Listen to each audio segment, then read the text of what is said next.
Okay பிள்ளைகள் இன்றைக்கு நாங்க நேர்கோட்டு இயக்கத்துல 26வது கேள்வி பார்க்கணும். இப்போ 25 வரைக்கும் பார்த்துருக்கிறோம். ஏற்கனவே 26வது கேள்வி பார்க்கணும். இந்த கேள்வியை பாருங்க.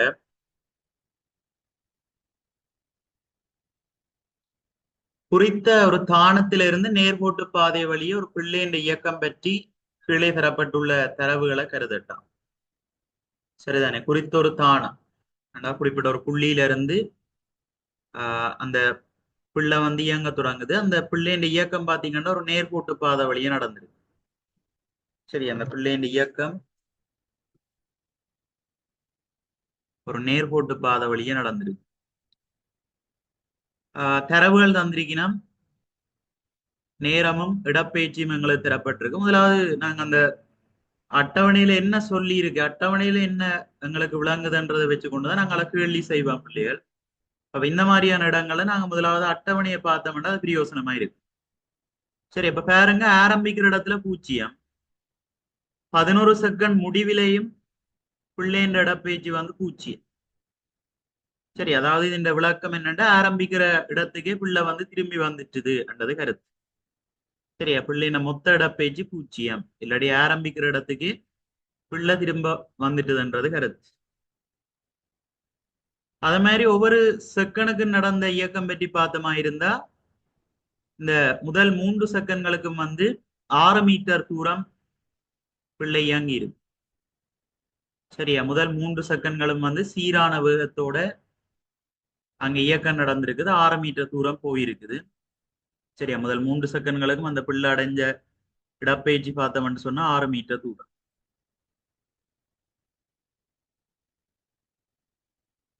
அத மாதிரி 3ல இருந்து 4, 4ல இருந்து 5, இந்த 2 செகண்ட் கால பகுதியில பிள்ளை வந்து ஓய்வில் இருந்திருக்கு. சரி, அதாவது 6 மீட்டர்லயே இருந்திருக்கு. இந்த 2 செகண்ட் கால பகுதியில பிள்ளை ஓய்வில் இருந்திருக்குது. அதுக்கப்புறம் 5ல இருந்து 6 குறிப்பிட்ட அளவுக்கு இயக்கம் நடந்திருக்கு. பிறகு பாருங்க 6ல இருந்து 7, இந்த 1 செகண்ட் கால பகுதியிலையும் பிள்ளை ஓய்வில் இருந்திருக்கு. என்னோட இடப்பெயர்ச்சி மாறி இந்த 1 செகண்ட். ஒட்டுமொத்தமா பார்த்தோம்னா பிள்ளை வந்து மொத்தமா 3 செகண்ட் கால பகுதியில வந்து ஓய்வில் இருந்திருக்கு. சரியா? 3 செகண்ட் கால பகுதியில மொத்தமா 3 செகண்ட் கால பகுதியில வந்து பிள்ளை ஓய்வில் இருந்து. சரியா? 3 செகண்ட் கால பகுதியில பிள்ளை ஓய்வில் இருந்திருக்கு. என்னடா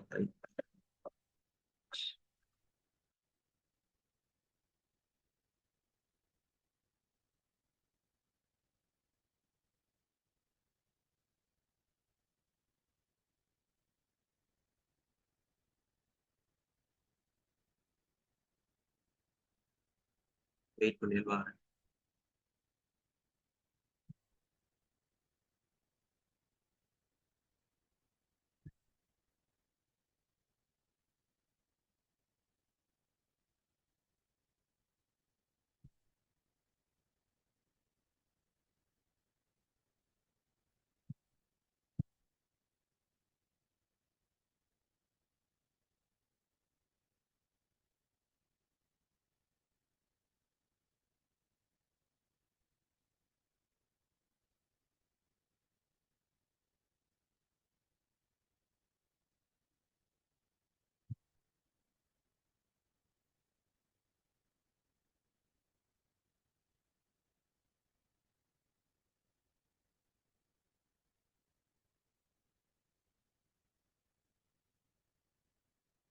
ரைட். அப்ப மொத்தம் 3 செகண்ட் கால பகுதி ஓய்வில் இருந்திருக்கிறார்.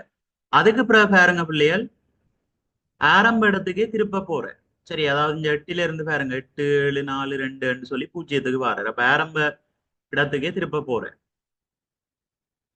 சரி, அப்ப முதல் 8 மீட்டர் தூரம் பயணத்தை மேற்கொண்டால் திருப்ப இறுதி புள்ளி 0 மண்டபடியா திருப்ப ஆரம்பிச்ச இடத்துக்கே திருப்ப வாரேன். அப்ப மொத்தமா அவர் இயங்கிய தூரம் பாத்தீங்கன்னு சொன்னா 16 மீட்டர். போறதுக்கு 8 மீட்டர், வாரதுக்கு 8 மீட்டர். அப்ப மொத்தம் இயங்கிய தூரம் என்று கேட்டா அது வந்து 16 மீட்டர். இவ்வளவு தரவுகளை நாங்க கண்டுபிடிக்கலாம். சரி, அதாவது இந்த பிள்ளையின் மொத்த இயக்கம் வந்து மொத்த இடப்பெயர்ச்சி 0. இரண்டு ஆரம்பத்திலையும் 0, இறுதியிலையும் 0. ஆரம்பித்த தானத்துக்கே திருப்ப வந்திருக்கிறார். ஆகவே பிள்ளைன மொத்த இடப்பெயர்ச்சி 0 என்றதை கணிக்கலாம். மற்றது பாத்தீங்கன்னு சொன்னா முதல் 3 செகண்ட்கள்ல பிள்ளை வந்து ஒரு சீரான வேகத்தோட இயங்கி இருக்கு.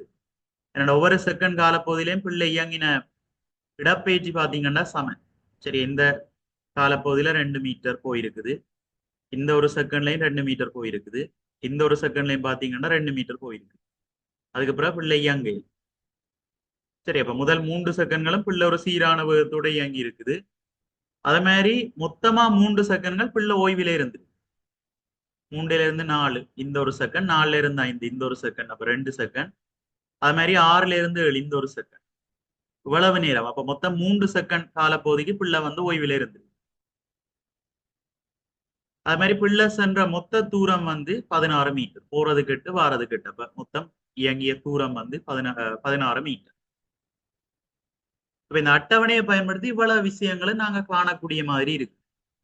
இனி இதை வச்சுக்கொண்டு நீங்க கேள்விக்கு வருவீங்களா இருந்தா ஆன்சர் பண்ணலாம். இதான் இந்த கேள்வி செய்யற முறை. சரி, முதலாவது அட்டவணையை பார்த்துட்டு விளங்கிட்டு, இப்ப நாங்கள் விடிய பார்த்தோம்னு சொன்னா சில நேரங்கள்ல அதுகள் வந்து குழப்பம். சரி, அது ஒவ்வொன்றுக்கு நாங்கள் விடதடி இந்த அட்டவணையை போய் கொண்டிருக்கோம். அப்ப முதலாவது அட்டவணையில என்ன சொல்லியிருக்கணும்ன்றதை நீங்க விளங்கிட்டீங்கன்னு சொன்னா அதுக்கு பிறகு கூற்றுக்களை வாச்சு கொண்டு போனீங்கன்னா டக்குன்னு தெரிவு செய்யலாம்.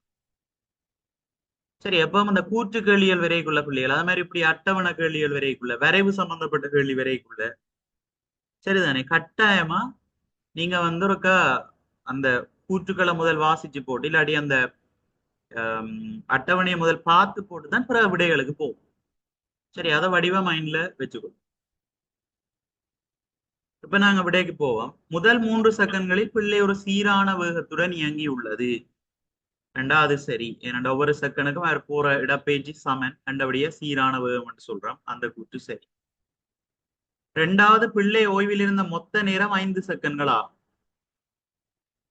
அதான் தவறான கூற்று. மொத்தம் 3 செகண்ட் தான் பிள்ளை ஓய்வில் இருந்திருக்கு.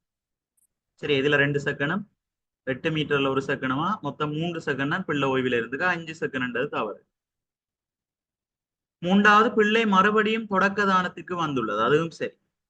ஆரம்பத்துல 0, இறுதியிலையும் 0 அதன் கருத்து. இடப்பெயர்ச்சியை பொறுத்த வரைக்கும் இடப்பெயர்ச்சி நேர அட்டவணை இல்லாட்டி இடப்பெயர்ச்சி நேர வரைவு தரப்பட்ட ஆரம்பமும் 0 இறுதியும் 0 அதன் விளக்கம் பிள்ளை ஆரம்ப தானத்துக்கே திரும்ப வந்திருக்கு என்றது விளக்கமா இருக்கு. பிள்ளை மறுபடியும் தொடக்க தானத்துக்கு வந்துள்ளது என்ற கூற்று சரி. அடுத்த, பிள்ளை இயங்கிய மொத்த தூரம் 16 மீட்டர் ஆகும். மொத்த இடப்பெயர்ச்சி தான் 0, மொத்த தூரம் என்றது வந்து அந்த பிள்ளை பயணம் செய்த மொத்த நீளத்தை குறிக்கும், அது வந்து 16, அது சரி. போறதுக்கு 8 மீட்டர், திருப்ப வாரதுக்கு 8 மீட்டர், ஆகவே 8 மட்டும் 16 மீட்டர், அது சரி. அப்ப இதுல தவறான கூற்றண்டைக்குள்ள 2 தெரிவு செய்யும்.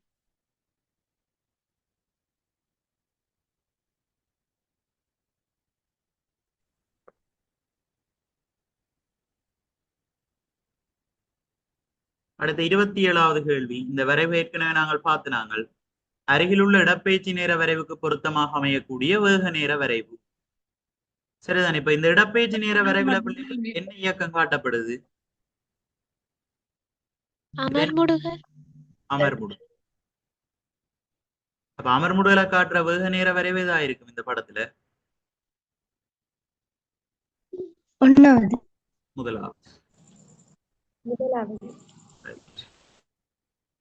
சரி, அது 2வது கிராஃப் வந்து ஆர்முடுகளை காட்டுது. அது மாதிரி 4வது வந்து மாறாவு சீரான வேகத்தை காட்டுது. இதுல அமர்முடுகளுக்குரிய கிராஃபை காட்டுறது முதலாம். சார், அதுல மூன்றாவது என்னது?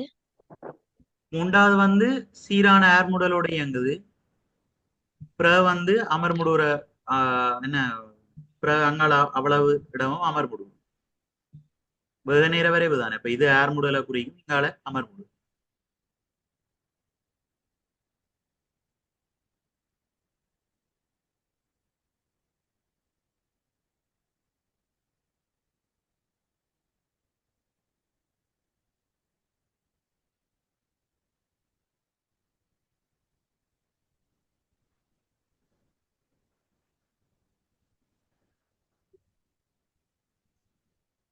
ரைட், அடுத்த பாருங்கோ 28, 28, 29 நேரடி கேள்விதான்.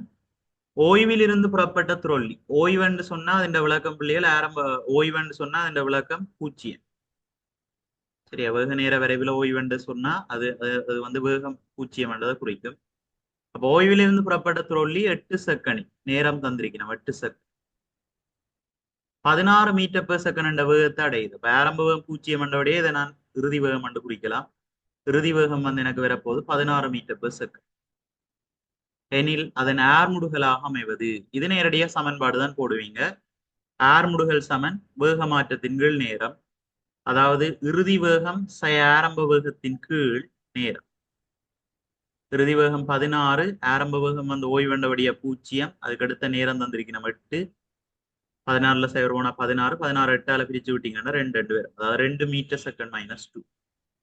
சரி, ஆர்முடுகள் 2 மீட்டர் செகண்ட் மைனஸ் 2.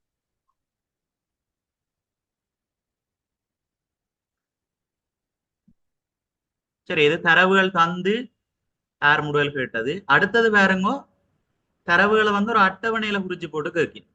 29வது கேள்வி. முதலாவது கேள்வி நேரடியா தரவுகள் தந்து அதை வச்சுக்கொண்டு நாங்க சமன்பாட்டுல பிரதியிட்டு விடைய எடுத்திருக்கிறோம். 2வது கேள்வி, அந்த 29வது கேள்வி வந்து தரவுகளை ஒரு அட்டவணையில தந்துட்டு அந்த அட்டவணையை வச்சுக்கொண்டு நாங்க சமன்பாட்டுல பிரதியிட போறோம். சரியா, நேர்கோட்டில் இயங்கும் வாகனத்தின் வேக நேரத்துடன் மாறுபடும் விதம் தரப்பட்டுள்ளது. இந்த வாகனத்தின் ஆர்முடு. சரி, அப்ப பாத்தீங்கன்னா ஆரம்ப வேகம் 0. சரி, ஆரம்ப வேகம் 0. 6 செகண்ட் முடிவில பயணத்துக்கு எடுக்கிற மொத்த நேரம் வந்து 6 செகண்ட். 6 செகண்ட் முடிவில் வெற்ற வேகம் 12 தந்திருக்கு. அப்ப இறுதி வேகம் 12, எடுத்த நேரம் வந்து 6. எனவே ஆர்முடலுக்குரிய சமன்பாடுல போடுவீங்க இறுதி வேகம் சய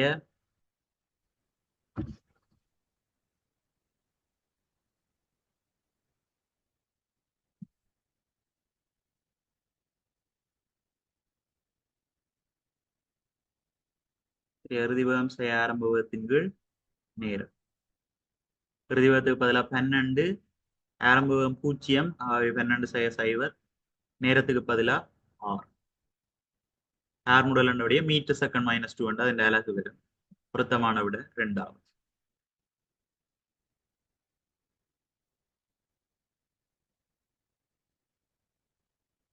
இப்படியெல்லாம் திருத்தி கொண்டு போங்க பிள்ளையர்.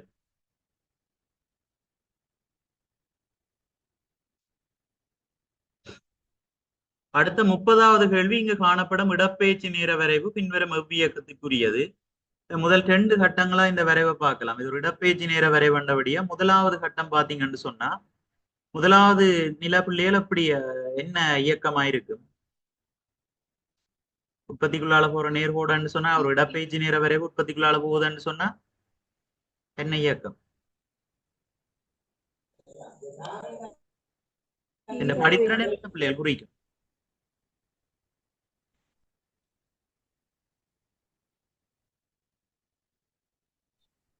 பிள்ளைகள் நான் கேட்கிற கேள்வி விளங்குதா? இடப்பெயர்ச்சி நேர வரைவில் அப்படி ஓய்வில இந்த சாரி உற்பத்திக்குள்ளால போற நேர்கோடு வந்ததுண்டா அதிண்ட படித்திறன் வந்து என்னத்துக்கு சமம்? சீரான வேகம். என்ன இடப்பெயர்ச்சி நேர வரைவினுடைய படித்திறன் வேகத்தை தான் தரும் எங்களுக்கு. இப்படி ஒரு நேர்கோடா வந்ததுன்னு சொன்னா, உற்பத்திக்குள்ளால போற ஒரு நேர்கோடா வந்ததுன்னு சொன்னா சீரான வேகம். சரியா, சீரான வேகம். இதை நான் ஓய்வில இருந்து ஆரம்பிக்குதுன்னு சொல்லலாமா பிள்ளைகள்? இடப்பெயர்ச்சி நேர வரைவை பொறுத்த வரைக்கும் ஓய்வில இருந்து ஆரம்பிக்குதுன்னு சொல்லலாமா?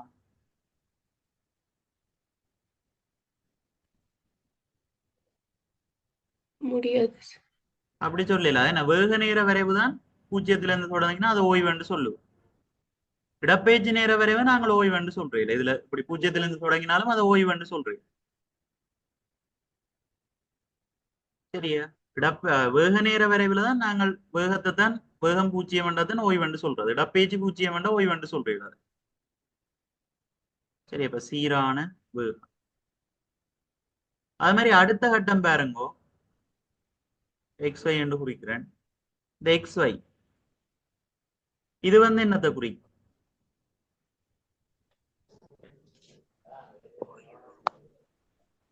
ஓய்வு. ஓய்வு. ஓய்வு. சரி, எங்க படித்திறன் பூஜ்ஜியம் என்ன? இந்த இடத்துல படித்திறன் பூஜ்ஜியம், இப்படி கிடையான கோடா இருந்ததுன்னா படித்திறன் பூஜ்ஜியம், ஆகவே இது வந்து ஓய்வு.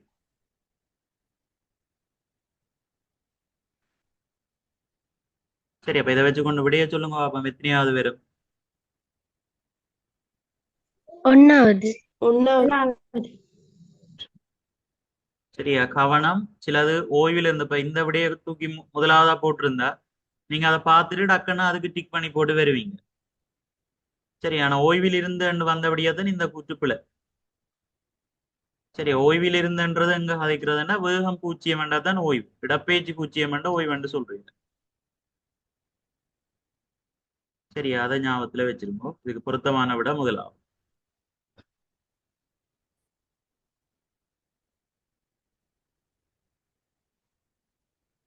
அடுத்த 31 பார்த்த மாதிரி கேள்விதான்.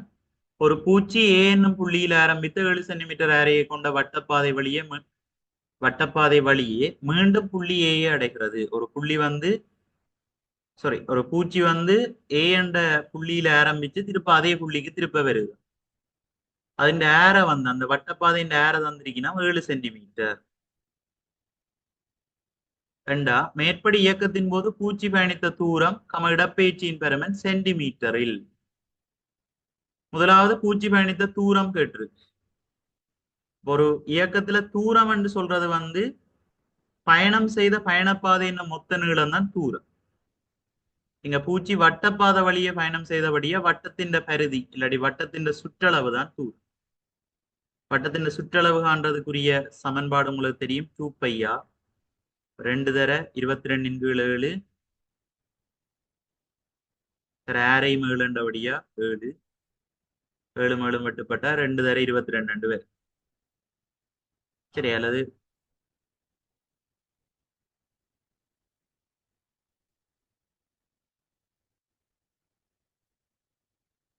சரி 2 தர 22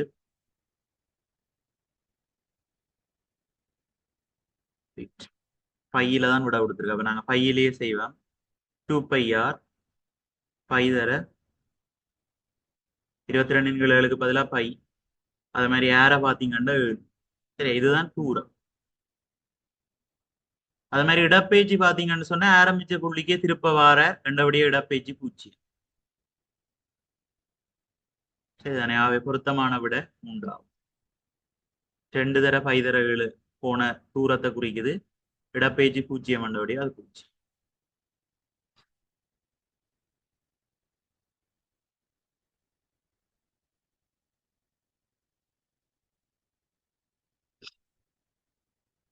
அடுத்த 32வது கேள்வியை பாருங்க. பிள்ளைகள் மற்றது அந்த கேள்விக்கு விடைய மட்டும் நோட் பண்ணாம விளக்கம் எல்லாத்தையும் நோட் பண்ணி கொள்ளுங்க. சைக வழி எல்லாத்தையும் உங்களோட பேப்பர்லயே நோட் பண்ணி கொள்ளுங்க.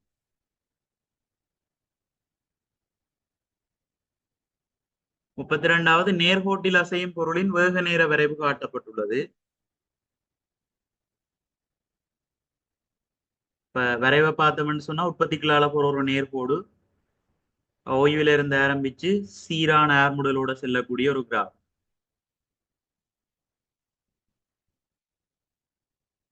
சரி, அதுல பாத்தீங்கன்னா பொருள் முதல் 30 செகண்ட்ல சென்ற தூரம் 90 மீட்டர் என்று தந்திருக்கு. பொருளானது முதல் 30 செகண்டில் நகர்ந்து சென்ற தூரம் 90 மீட்டர் என்று தந்திருக்கு. இப்போ ஒரு வேக நேர வரைவு எக்ஸச்சோட அடைக்கிற பரப்பு இடப்பெயர்ச்சியை தரும். அப்போ 30 செகண்ட் காலப்பகுதியில இந்த வேக நேர வரைவு எக்ஸச்சோட அடைக்கிற பரப்பு வந்து இந்த சின்ன முக்கோணத்துக்கு சமம். சின்ன முக்கோணத்தின் பரப்புக்கு சமம்.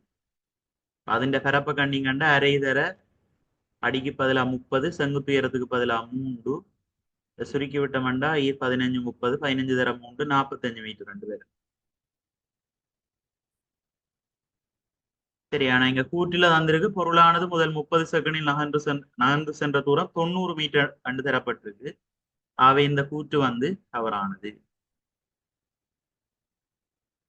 அடுத்த பி கூற்றை பாருங்க. முதல் 60 செகண்ட்களில் மாறா விசை ஒன்று பொருளின் மீது தாக்கம் ஏற்படுத்தி உள்ளது.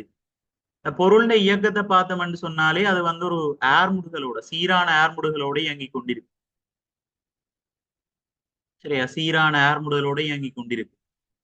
சீரான ஆர்முடுகளோட இயங்கணும் என்று சொன்னா நாங்கள் ஒரு விசையை கொடுத்தோம்னா தான் அது சீரான ஆர்முடுகளோட இயங்கும். மாறாத விசை தொழிற்பட்டது என்று சொன்னா சீரான வேகத்தோட தான் இயங்கும். விசைன்ற பெருமனை கூட்டினம் என்று சொன்னாதான் அதன் ஆர்முடுகளும் கூடும். சரியா? நியூட்டன் முதலாம் இயக்க விதிப்படி சமநிலைப்படுத்தப்படாத விசை ஒன்று தொழிற்படாது இருக்கும் வரை ஓய்வில் இருக்கிற பொருள் தொடர்ந்தும் ஓய்வில் இருக்கும், இயங்கிக் கொண்டிருக்கிற பொருள் தொடர்ந்தும் சீரான வேகத்தோடு இயங்கிக் கொண்டிருக்கும். சரி, அப்ப மாறாத விசை ஒன்று தொழிற்பட்டதுன்னு சொன்னா ஒரு பொருள் ஓய்வில் இருக்கணும், இல்லாட்டி இயங்கி கொண்டிருக்கணும் சீரான வேகத்தோடு. ஆனா இங்க சீரான ஆர்முடுகளோடு இயங்குறபடியா அதுல ஒரு அதிகரிக்கிற விசை ஒன்றுதான் தொழிற்பட வேண்டும். மாறா விசைன்றது இந்த இடத்துல தவறான.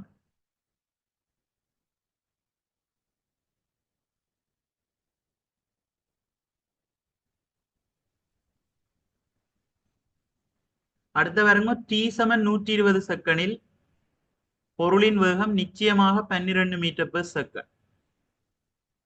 சரி, இதுல பாத்தீங்கன்னு சொன்னா பொருள் சீரான ஆர்முடுகளோடு இயங்குறபடியா முதல் 30 செகண்ட்ல 3 மீட்டர்/செகண்ட் என்ற வேகத்தை அடையுது, 60ல 6 மீட்டர்/செகண்ட் என்ற வேகத்தை அடையுது.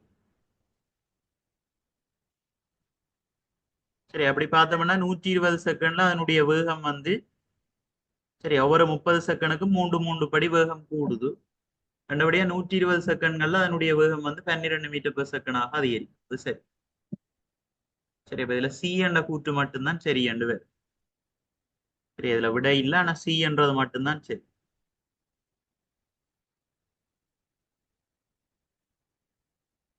சரியா? பி வராத பிள்ளைகள் மாறாத விசைன்னு சொல்லிடலாம். அது விசைன்ற பெருமன் அதிகரிச்சதுன்னு சொன்னாதான் ஆர்முடும்.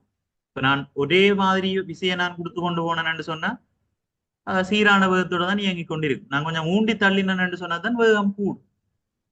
அப்ப இங்க மாறாத விசைன்றது மாறாத விசையை கொடுத்தா பொருள் சீரான வேகத்தோட தான் இயங்கும். ஆனா இங்க ஆர்முடலோட இயங்கி இருக்கிறபடியா மாறாத விசை வழங்கப்படையில இங்க.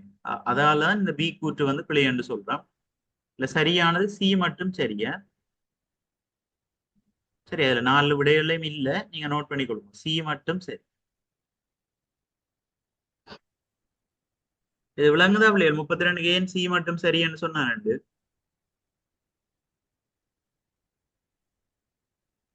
ஓ சார்.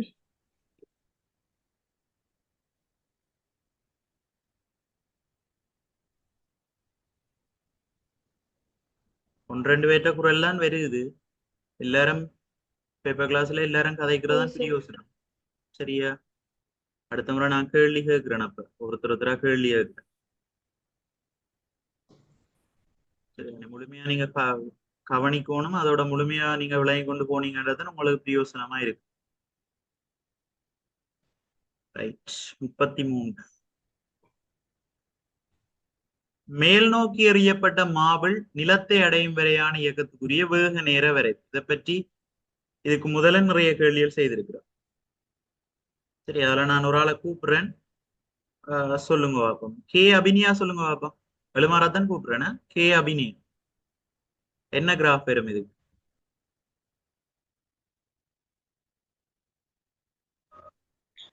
நாலாவது. ரைட், 4வது. சரியா? மேல் நோக்கி எறியப்பட்ட பொருள் எறியப்பட்ட மாபிள் நிலத்தை அடையும் வரையான இயக்கத்துக்குரிய வேக நேர வரை. மாவிளை நாங்கள் மேல் நோக்கி எறியக்குள்ள சீராக அமர் முடுக்கும், வேகம் வர வர குறையும். குறைஞ்ச ஒரு கட்டத்துல 0 வேகத்தை அடையும். அதுக்கு பிறகு திருப்ப கீழே விழும்.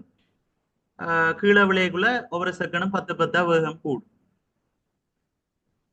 சரி, அப்ப அதை காட்டுற பொருத்தமான கிராஃப் 4.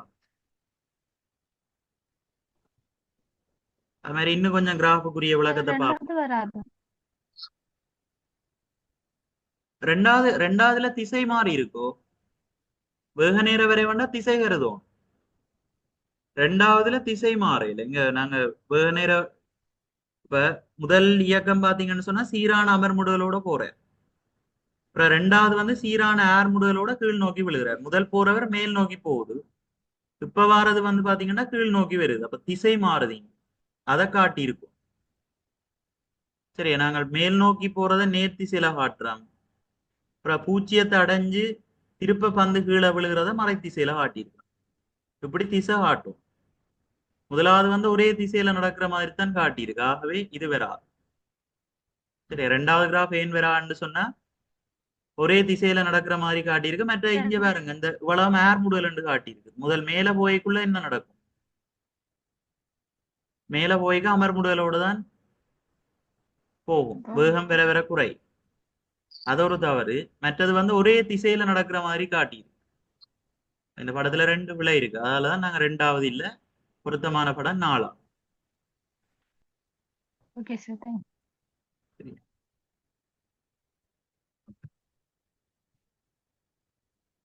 அது மாதிரி ஒரு உயரமான கட்டிடம் ஒன்றிலிருந்து ஓய்விலிருந்து விளவிடப்படுகின்ற பொருள் ஒன்றுண்ட இயக்கத்துக்கான வேக நேர வரை ரெண்டு கேட்டா எத்தனையாவது கிராஃப் பொருத்தமா வந்திருக்கு? ரிக்லா சொல்லுங்க பாப்போம். ரிக்லா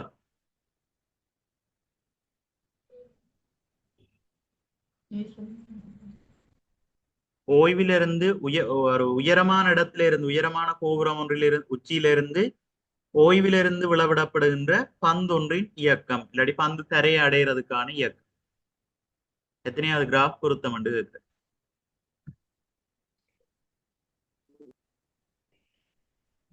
ரிக்லா கேட்க உடனே பதில் சொல்லுங்க பிள்ளைகள்.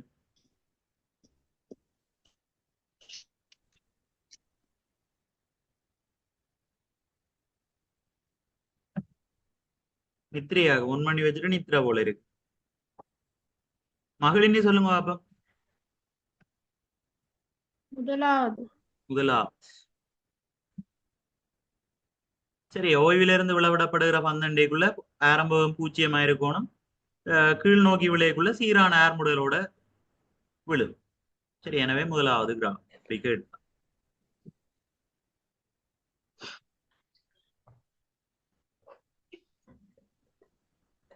அது மாதிரி 34வது கேள்வியை பாருங்க. நேரிய வீதி வழியே மாணவன் ஒருவன் துவிச்சக்கர வண்டியில் 75 மீட்டர் மேற்கு நோக்கி சென்று, சரியா, மேற்கண்டா இங்காளி பக்கம் 75 மீட்டர் மேற்கு நோக்கி போறார் ஒரு மாணவன் ஒரு நேரிய பாதையில மேற்கு நோக்கி சென்று தனது நண்பனின் வீட்டை அடைந்து, சரி, இதுல ஒரு நண்பன் வீடு அண்டு வைப்போம்.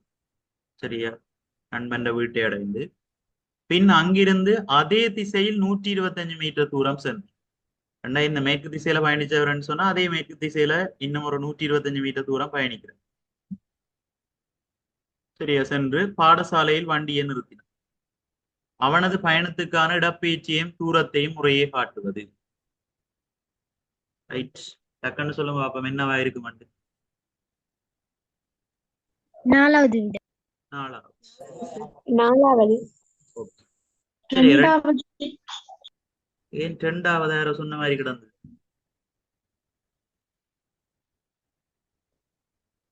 பிள்ளைகள் இங்க இடப்பெயர்ச்சியும் தூரமும் சமன். நேர்கோட்டு பாதையில தான் நீ எங்க போற. ஏல இருந்து பிக்கு இந்த அவற்ற வீட்டுல இருந்து நண்பன் வீட்டுக்கு 75 மீட்டர் பயணிக்கிற, அப்புறம் அதே திசையில தான் பாடசாலைக்கு போற. மேற்கு திசையில தான் 125 மீட்டர் பயணம் செய்து பாடசாலைக்கு போற. அப்ப அவர் என்ன அந்த இயக்கத்தை ஆரம்பிக்கிற புள்ளியே முடிக்கிற புள்ளி வந்து சி, பாடசாலை. சரி, இயக்கத்தை ஆரம்பிக்கிற இடம் வீடு, இயக்கத்தை முடிக்கிற இடம் வந்து பாடசாலை. ரெண்டுமே ஒரு நேர்கோட்டு பாதையில இருக்கிறபடியால தூரம் இடப்பெயர்ச்சி ரெண்டும் சமன் 2 பேர். சரி, எனவே பொருத்தமான விட 4. இதே கேள்வியில பாடசாலையிலிருந்து திருப்பவர் 125 மீட்டர் பயணம் செய்து நண்பன் வீட்டை அடைகிறார். சரியா, நண்பன் வீட்டை அடைகிறார் 2 வெப்பம். இப்ப கேள்வடுது, இப்ப அவற்ற இடப்பெயர்ச்சியும் தூரம் என்னன்னு கேள்வடுது. இதுக்கு என்ன ஆன்சர் கொடுக்கும்? தூரம் எவ்வளவா? 325 மீட்டர். 325 மீட்டர். சரியா, சென்ற பயணப்பாதைனா மொத்த நீளம் என்ன 200 மீட்டர் போயிருக்கிற, திருப்ப 125 மீட்டர் பயணம் செய்து பி என்ற புள்ளி அடைய போற. ஆகவே மொத்தம் 325 மீட்டர். இப்ப இடப்பெயர்ச்சி என்னண்டு வரும்?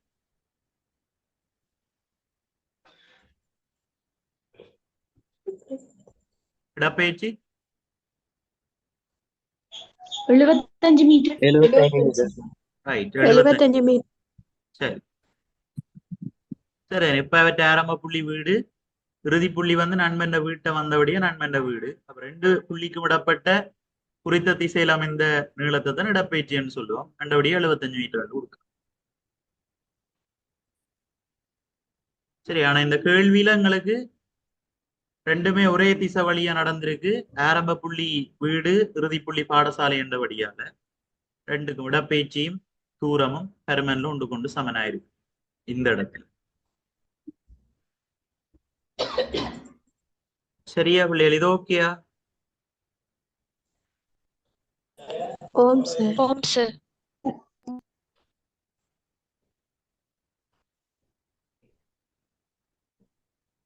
35. நேர்கோட்டு பாதை வழியை இயங்கும் பார ஊர்தியின் வேக நேர அட்டவணை தரப்பட்டுள்ளது.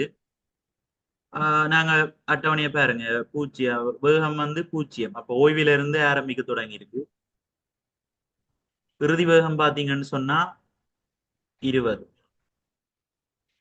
சரியா? 20 இறுதி நேரத்தை அடையிறதுக்கு அடுத்த நேரம் வந்து 4 செகண்ட். மற்றது இன்னொரு விஷயத்தை பாருங்க, ஒவ்வொரு செகண்டும் வேகம் வந்து ஒரே மாதிரி தான் கூடிக்கொண்டு வருது. சரி, 5 படிதான் கூடுது. சரி, 5 படிதான் வேகம் கூடுது. ஆகவே சீரான ஏர்முடுதல், வேகம் சீரான முறையில் ஒவ்வொரு செகண்டும் ஏற்பட்ட வேகமாற்றம் சமன் என்று சொன்னா அது நாங்க சீரான ஏர்முடுதல் என்று சொல்லுவோம். சரி, ஒவ்வொரு செகண்டும் ஏற்பட்ட வேகமாற்றம் சமன் என்றா சீரான ஏர்முடுதல் என்று சொல்லுவோம். சரி, அப்ப சீரான ஏர்முடுதலோட இயங்கி இருக்கு. மற்ற இதை வச்சுக்கொண்டு இன்னொன்று கணிக்கலாம், ஏர்முடுதல் கணிக்கலாம். அந்த சீரான ஏர்முடுதலை கணிக்கலாம். இறுதி வேகத்துக்கு பதிலா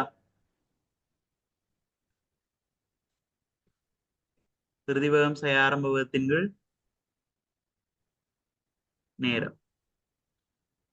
சரி, இறுதி வேகம் 20, ஆரம்ப வேகம் 0, எடுத்த நேரம் பார்த்தோம்னா 4 செகண்ட். சரி, அப்ப சுருக்கி விட்டா 5 மீட்டர் செகண்ட் -2 வந்து வரும் ஏர்.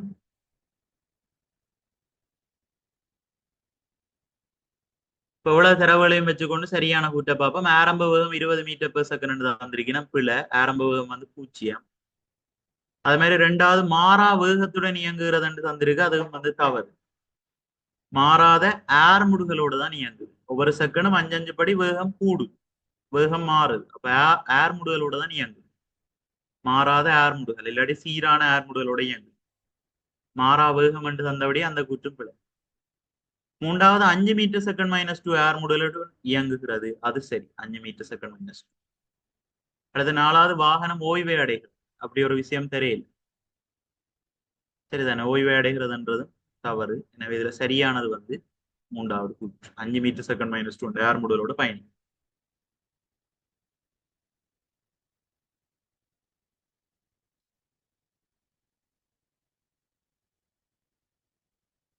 முப்பத்தி 6 பாருங்க பிள்ளைகள். ஓட்ட போட்டி ஒன்றில் கலந்து கொண்ட ABCD ஆகிய 4 போட்டியாளர்கள வேக நேர வரைவுகள் தரப்பட்டிருக்கு. கேள்வி என்னன்னு சொன்னா, தரப்பட்டது வேக நேர வரைவு.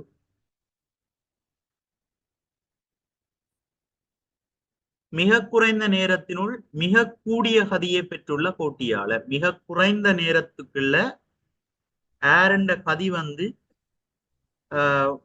கூடிய ஒரு கதியை பெற்றிருக்கிறார் என்றதான் கேள்வி. சரியா? மிக குறைந்த நேரத்துக்குள்ள கூடிய கதியில போனால் யாருன்றதான் கேள்வி. சரியா? பேரா இருப்பார் பி சார். ரைட். சரியா? பி பாருங்க, குறைந்த நேரத்திலேயே அவர் உச்சளவு வேகத்தை பெற்றிருக்கிறார். ஆனா சி வந்து ஒப்பீட்டளவில் இதண்டைக்குள்ள அவரை விட கூட நேரம் பிடிச்சிருக்கு. அதே மாதிரி அங்க டிக்கும் கூட நேரம். எனவே மிக குறைந்த நேரத்துல கூடிய கதியை பெற்றால் வந்து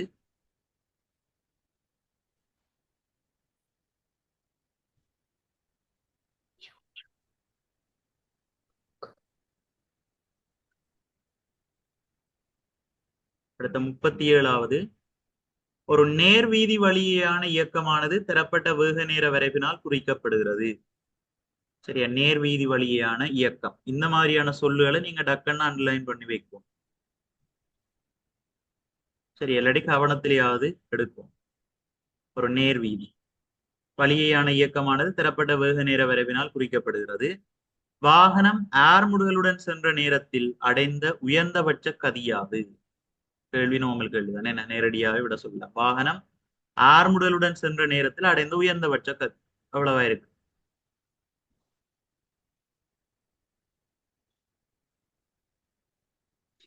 எவ்வளவு பிள்ளைகள்? ஆர்முடலோட சென்ற நேரத்தில் அடைந்த உயர்ந்தபட்ச கதி 1வது 10 metre -2 10 metre 10 metre second minus. சரி, இது ஒரு நேர் வீதி என்றபடியா பிள்ளைகள் அங்க வேகமும் கதியும் ஒன்று கொண்டு சமன். சரியா, நேர்பாதை என்றபடியா வேகம் கதி எல்லாம் ஒன்று கொண்டு சமன். அப்ப வேக நேர வரைவை தந்துட்டு கதியை கேட்டாலும் நீங்க கொடுக்கக்கூடிய மாதிரி இருக்கு. சரியா, இந்த 4 செகண்ட் கால போதுதான் சீரான ஆர்முடலோட அவர் போயிருக்கிறார்.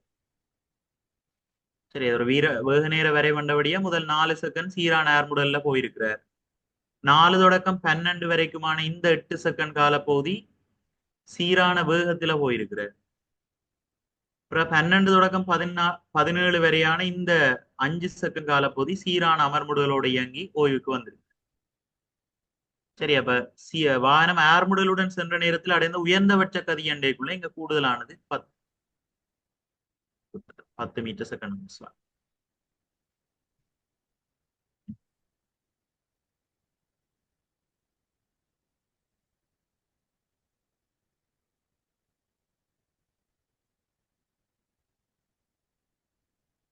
அடுத்த 38வது பாருங்க. மட்டமான கிடைத்தளத்தில் ஓய்வில் இருந்த சிறிய பந்தின் மீது மாறாத கிடைவிசை ஒன்று பிரயோகிக்கப்பட்டது. ஒரு மட்டமான ஒரு தளம் உண்டுல ஒரு பந்து ஒன்று இருக்க போகுது. சரிதானே, அதுக்கு மேல ஒரு மாறாத கிடைவிசை பிரயோகிக்கப்படுது. சரியா, மாறாத கிடைவிசை பிரயோகிக்கப்படுது. விசை பிரயோகிக்கப்பட்டாலே அந்த பந்து இயங்க தொடங்கும். அங்க கொடுக்கப்படுற விசை மாறாத கிடைவிசை என்றபடியால அது ஒரு சீரான வேகத்தோட தான் இயங்க தொடங்கும். சரியா, மாறாத கிடைவிசை இந்த சொல்லு முக்கியம். மாறாத கிடைவிசை என்றைக்குள்ள சீரான வேகத்தோட தான் இயங்க வழி. ஒரு விளைவுள் விசை தாக்குமா இருந்தா தான், இல்லாட்டி விசைன்ற பெருமனை நாங்கள் கூட்டி கூட்டி கொண்டு போவோம். ஒரு மாறுகின்ற விசையை நாங்கள் கொடுத்தோம்னா தான் அதை ஆர்முடுகளோட இயங்க வழி. மாறாத கிடைவிசை என்றைக்குள்ள அது ஒரு சீரான வேகத்தோட தான் இயங்கும். அப்ப அதன் இயக்கத்தை காட்டும் இடப்பெயர்ச்சி நேர வரைவண்டைக்குள்ள இடப்பெயர்ச்சி நேர வரைவில எது சீரான வேகத்தை குறிக்குதோ அந்த கிராஃப் தான் இதுக்கு பொருத்தமாயிருக்கு. இப்ப இது பிள்ளையார் ஒரு வரைவு. மூன்றாவது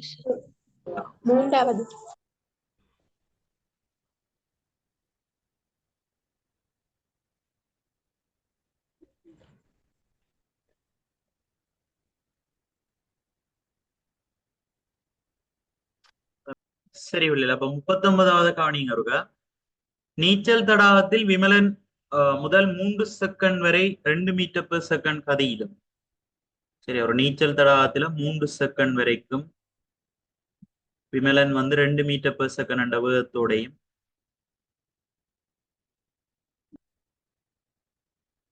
அடுத்த 3 செகண்ட் வரை 4 மீட்டர் பெர் செகண்ட் கதியிலும். சரி, அடுத்த 3 செகண்ட் வரைக்கும் 4 மீட்டர் பெர் செகண்ட் கதியில நீச்சல் அடிக்கிற. இறுதி 3 செகண்டில் 3 மீட்டர் பெர் செகண்ட் என்ற கதியில நீந்துற. சரியா, முதல் 3 செகண்ட்ல 2 மீட்டர் பெர் செகண்ட், அடுத்த 3ல 4, பிறகு இறுதி 3ல 3 மீட்டர் பெர் செகண்ட் என்ற கதியில நீந்துற. அவன் சராசரி கதி.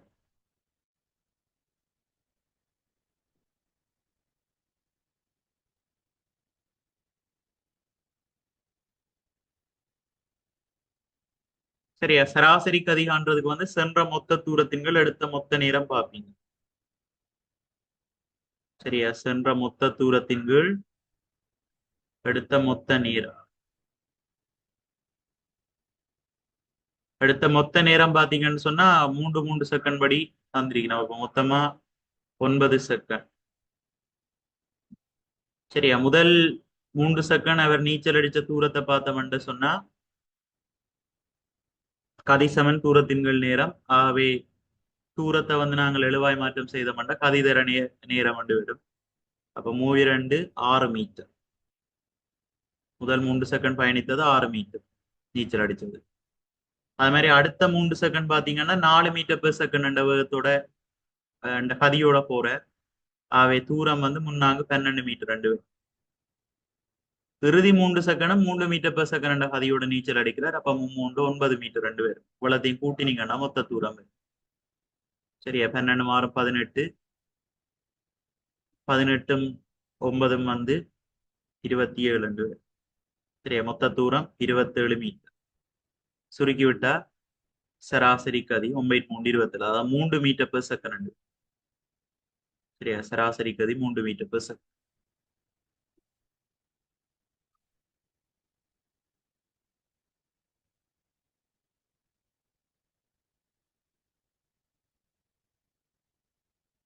அது மாதிரி 40வது கேள்வி, நிலைக்குத்தாக மேல் நோக்கி எறியப்பட்ட ஒரு பொருள் நேர்கோட்டு பாதை வழியே மேல் நோக்கி செல்லும் போது, சரியா நிலைக்குத்தாக ஒரு பொருள் வந்து மேல் நோக்கி எறிய போறோம்.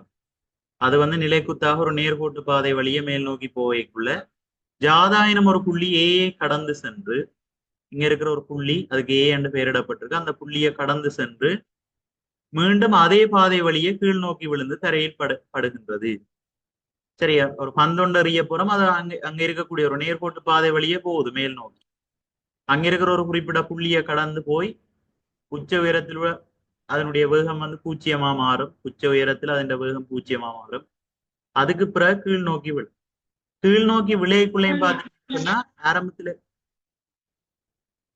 சரியா கீழ் நோக்கி விளையக்கையும் பாத்தீங்கன்னா ஆரம்பத்துல இருந்த அந்த ஏ என்ற புள்ளியை கடந்துதான் கீழ் நோக்கி விழும். சரி ஏயை கடந்து சென்று மீண்டும் அதே பாதை வழியே கீழ் நோக்கி விழுந்து தரையில் படுகிறது. வழியின் தடையை புறக்கணிக்கும் போது பொருளின் இயக்கம் தொடர்பான பொய்யான கூற்று. இப்ப இந்த மாதிரியான ஒரு இயக்கத்தை எடுத்தோம்னு சொன்னா, முதலாவது பந்து வந்து சீரான அமர்முடுகளோட பயணிக்கும். சரியா வெற வெற வேகம் குறையும். என்ன 10 படி வேகம் குறைஞ்சு 0 என்ற வேகத்தை அடைவர். அதுக்கு பிறகு பாத்தீங்கன்னா திசை மாறும். கீழ் நோக்கி விழ போறார். மேல் நோக்கி போனவர் கீழ் நோக்கி விழ போறார். அப்பவும் 10 படி வேகம் அதிகரிக்கும். சரி அதாவது புவியீர் பேர் முதல் 10 மீட்டர் செகண்ட் -2 அண்டபடியா ஒவ்வொரு செகண்டுக்கு 10 படி வேகம் கூடும். சரியா கீழ் நோக்கி விளையக்குள்ள ஒவ்வொரு செகண்டுக்கு 10 படி வேகம் கூடும். மற்றது இந்த பொருளை வந்து நான் என்ன வேகத்துல எறிகிறனோ அதே வேகத்துல தான் தரையை அடிக்கைக்குள்ள பெறும். சரி இப்ப இந்த பந்தை வந்து நான் 40 மீட்டர் பெர் செகண்டோட எறிகிறேன்னு சொன்னா அடுத்த 2வது செகண்ட்ல 30 குறையும் அதன் வேகம். அதுக்கப்புறம் 20 குறையும். அப்புறம் 10 பிறகு 0 மாறும். அப்புறம் திருப்ப கீழே விளைவுகளை பாத்தீங்கன்னா 10 வேகம் கூடும். அப்ப முதலாவது செகண்ட்ல பாத்தீங்கன்னா 10 மீட்டர் பெர் செகண்ட் ஆக மாறும். அடுத்தது 20 மீட்டர் பெர் செகண்ட். அப்படி அது முதல் போவைக்குள்ள என்ன வேகத்தோட போச்சுதோ திரும்பி விரைக்குள்ளேயும் அதே வேகத்தோட தான் வரும். சரி எங்க இருந்து வர மேல் நோக்கி எறியப்படைக்க 40 30 20 10 0 சொல்லி வேகம் குறைஞ்சது. கீழ் நோக்கி வர அதே ஓட்டல்ல கூடிக்கொண்டு வரும். 10 20 30 40 கூடிக்கொண்டு வரும். வழித்தறையை புறக்கணிச்ச வேண்டாம். சரி அப்ப இவ்வளவு எண்ணக்கருக்களையும் விளங்கி கொண்டு விடைய பார்க்க போறோம். இதுல கேள்வி பொய்யான கூற்று. முதலாவது பாருங்க, பொருளின் ஆர்முடுகள் இயக்கம் முழுவதும் மாறாமல் இருக்கும். இது சரியா பிள்ளைகள்? பொருளின் ஆர்முடுகள் இயக்கம் முழுவதும் மாறாமல் இருக்கும். இந்த கூற்று சரியா? இல்ல இல்ல சார். இல்லை.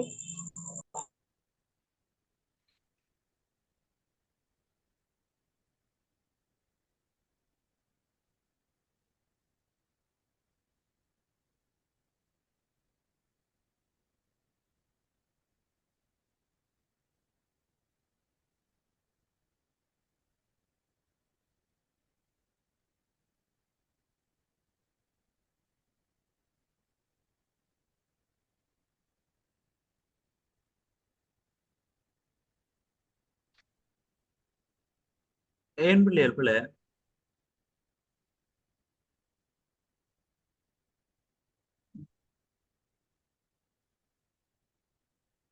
எல்லா கூட்டியும் சொல்றேன், அதுக்கு பிறகு சொல்லுங்க. 2வது பொருளின் கதி 0 வரைக்கும் குறைந்து மறுபடியும் அதிகமாகும். இந்த கூற்று சரி சார். அது சரி. சரி சார். ரைட். பொருளின் கதி வந்து மேல் நோக்கி போய்க்குள்ள 0 வரைக்கும் குறையும், பிறகு திருப்ப அதிகமாகும். அது சரி. அடுத்த பாருங்கோ, அதி உயர் புள்ளியில் பொருளின் வேகமும் ஆர்முடுகலும் பூஜ்ஜியம் ஆகும். இது சரியா? அதி உயர் புள்ளி என்ன உச்ச புள்ளி, அதுல வேகமும் பூஜ்ஜியம் ஆர்முடுகலும் பூஜ்ஜியம் என்று தந்திருக்கணும். சரியா? சரி. வேகம் பூஜ்ஜியம் ஆர்முடுகல் பூஜ்ஜியமா? அண்ணா இந்த இடத்துல கிராவிட்டி இல்ல அப்படியா? வேகம் பூஜ்ஜியம் ஆர்முடுகலும் பூஜ்ஜியம் என்று தந்திருக்கு. இல்ல சார். இல்ல, ஆர்முடல் பிள்ளைகள் புவியீர்ப்பு ஆர்முடல் என்றது வந்து 10 மீட்டர் செகண்ட் -2 தான். சரி, 9.8 மீட்டர் செகண்ட் -2 தான். நான் இந்த உண்மை பெருமானம் கிட்டத்தட்ட அண்ணளவு பெருமானம். நாங்க கணித்தலுக்கு வசதியா 10 மீட்டர் செகண்ட் -2 வந்து படிக்கிறோம் ஓயில பொறுத்த வரைக்கும். சரியா? ஓயில 10 மீட்டர் செகண்ட் -2 எடுத்து கணக்குகள் செய்யலாம். ஆர்முடல்ன்றது பாத்தீங்கன்னு சொன்னா எங்களை பொறுத்த வரைக்கும் மாறாத உண்டு. அது இப்போ புவியை நோக்கித்தான் இழுத்து கொண்டிருக்கு. சரியா? புவியை நோக்கித்தான் இழுத்து கொண்டிருக்கு. அப்ப ஆர்முடல் வந்து இயக்கம் முழுக்க மாறாமத்தான் இருக்கு. சரிதானே? புவியீர்ப்பின் கீழான இயக்கம் உண்டில ஆர்முடுகள் வந்து எப்போ மாறாமத்தான் இருக்கும்.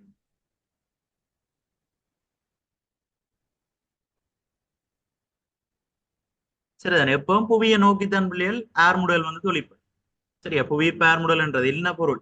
நீங்க ஒரு பொருளை மேல எறிஞ்சீங்களோ இல்லாட்டி கீழே எறிகிறீங்களோ, ஆனா புவியீர்ப்பு ஆர்முடல்ன்றது தொடர்ச்சியா என்ன கீழ் நோக்கித்தான் தாய் கொண்டிருக்கும், புவியை நோக்கித்தான் தொழிற்பட்டு கொண்டிருக்கும்.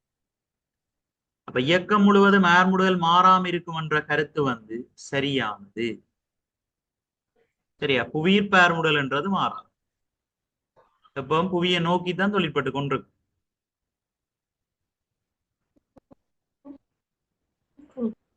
சரியா? அடுத்த 4வது பாருங்க, இதுல ஆர்முடுகல் பூஜ்ஜியம் தந்தபடி இந்த கூற்று தவறு. 4வதையும் பார்ப்போம். புள்ளி ஏயில் மேல் நோக்கி செல்லும் போதுள்ள கதி திரும்பி வரும்போது ஏயில் உள்ள கதிக்கு சமம். அது சரி. போய்க்குள்ள 10 ஓட போயிருக்குமென்னு சொன்னா அப்புறம் திருப்ப விளையக்குள்ளேயும் அது அந்த அந்த புள்ளியில அதே வேகத்தோட தான் விழும். சரியா? 10, 20, 30, 40ன்னு சொல்லித்தான் தரையாடி. இப்ப ஏ கடற்கேக்குள்ள எவ்வளவு வேகம் இருக்குதோ அதே வேகம் தான் திருப்பி விளையக்கையும் இருக்குமென்னு சொன்னா அந்த கூற்று சரி. இல்ல, தவறானது வந்து 3வது. புவியீர்ப்பு ஆர்முடுகல் வந்து இப்போ கீழ் நோக்கி தாக்குறபடியால அது இயக்கம் முழுக்க மாறாமத்தான் இருக்கு. நீங்க நேர்மறை என்றதை வச்சுக்கொண்டு இதண்ட கூடாது. வேகம் தான் அப்படி மாறுதே ஒழிய மேல் நோக்கி புவியீர்ப்புக்கு எதிராக தொழிற்படைக்குள்ள வேகம் வந்து குறை அமர்முடுக்குது. சரி, அந்த பொருள் வந்து அமர்முடுக்கு. அது மாதிரி கீழ் நோக்கி விளையக்குள்ள ஆர்முடுதலோட விழுது. ஆனா புவியீர்ப்பு ஆர்முடுதல் அங்க ஒட்டுமொத்தமா அந்த பொருள்ல தொழிற்படுகின்ற ஆர்முடுதல் என்றது இயக்கம் முழுக்க மாறாமத்தான் இருக்கு. 10ன்னா 10 தான் இருக்கு. எதிர் திசையில பொருள் இயங்குறபடியாத்தான் எங்களுக்கு வேகம் வந்து வர வர குறை. சரியா? மற்றபடி புவியீர்ப்பு ஆர்முடுதல் என்றது இயக்கம் முழுக்க மாறாம இருக்கிறோம். அதை வடிவ ஞாபகத்துல வச்சு.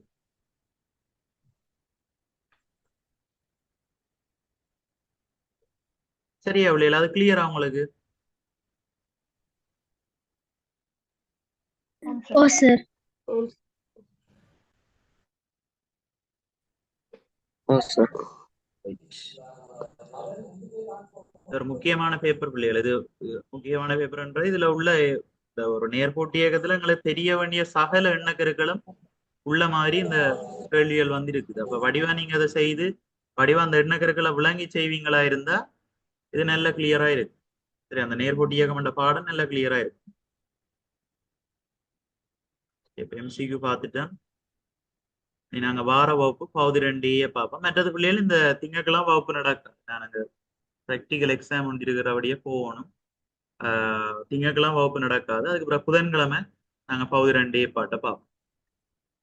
சரி, டவுட்ஸ் இருந்தா கேளுங்க. இப்ப லீவ் ஆகிக்கொள்ளலாம செய்துட்டு வாங்க, விரைக்குள்ள செய்துட்டு வாங்க. பகுதி 2 முழுக்க செய்துட்டு வாங்க.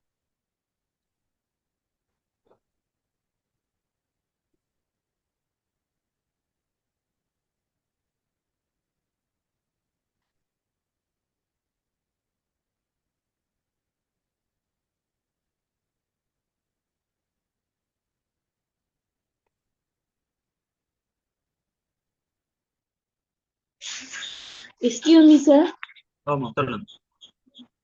36வதுக்கு என்ன விட? 36. Right.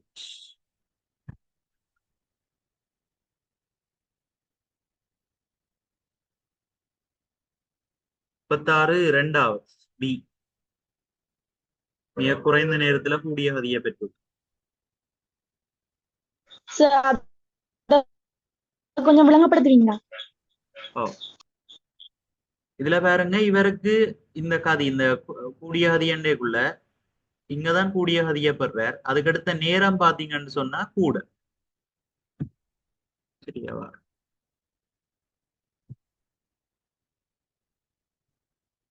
சரி, இந்த இடத்துக்கு வாரதுக்கு எடுக்கிற நேரம் வந்து ஒப்பீட்டளவில் கூட. ஆனா இவர் பாருங்க, இந்த இதுதான் உச்ச அளவான கதியா இருக்கு. சரி, அதுக்கு குறைஞ்ச நேரத்திலேயே வந்துட்டு.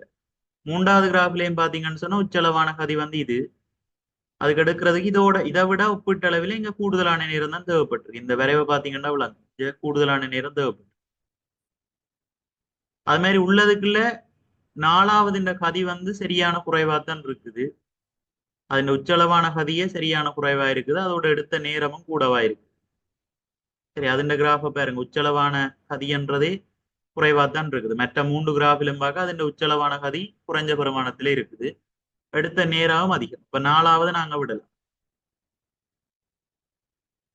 முதல் 3 கிராஃபையும் பாத்தீங்கன்னு சொன்னா உச்சளவான கதி வந்து சமன், எல்லாத்துக்குமே சமன். ஆனா குறைஞ்ச நேரத்துல யாருக்கு அடையுதுன்னு சொன்னா பியில தான் அடையும். சரி, எந்த காலப்பகுதிக்குள்ளேயே அடைஞ்சு, இவ்வளவு டி என்ற காலப்பகுதிக்குள்ளேயே அடைஞ்சு. ஆனா இவருக்கு வந்து கூடுதலான நேரம் தேவைப்படுது. இந்த உச்ச புள்ளி அடையிறதுக்கு இவ்வளவு நேரம் தேவைப்படுது. 3வது கிராஃபிலையும் இவ்வளவு நேரம் தேவைப்பட்டது. ஆனா இங்க 2வது கிராஃபில வந்து குறைஞ்ச நேரத்துக்குள்ள உச்ச புள்ளி அடைஞ்சு.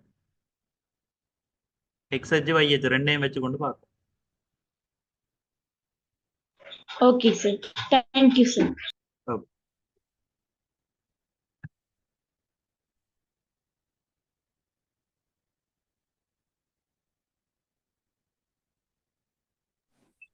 சார், ஆமா சொல்லுங்க.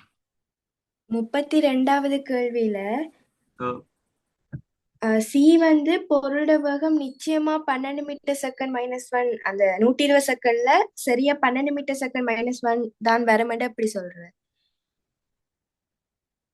அது வந்து இப்ப இது வந்து ஒரு சீரான ஆர்முடலுக்குரிய கிராஃப் தானே. சீரான அதுக்கு ஆர்முடல் சொன்னா ஒவ்வொரு செகண்டும் ஏற்பட்ட வேக மாற்றம் சமன். சரிதானே? சீரான ஆர்முடல்னா அதன் விளக்கம் ஒவ்வொரு செகண்டும் ஏற்பட்ட வேக மாற்றம் சமன். இப்ப இதுல அதுல தரலையே சார், என்ன தெரியல. கேள்வியில இது சீரான ஆறுமுடுகள் தரலையே. இல்ல, கிராஃப பாருங்களேன். கிராஃப் எப்படி தந்திருக்கிறான். இந்த கிராஃப் வந்து எப்படி தந்திருக்கு. ஓ, உற்பத்திகளால போற ஒரு நேர்கோடுன்னு சொன்னா என்ன, சீரான ஆர்முடல். ஓ, சரி, உற்பத்திகளால போற கிராஃப்ல இப்படி தந்தா இது சீரான ஆர்முடல் கருத்து.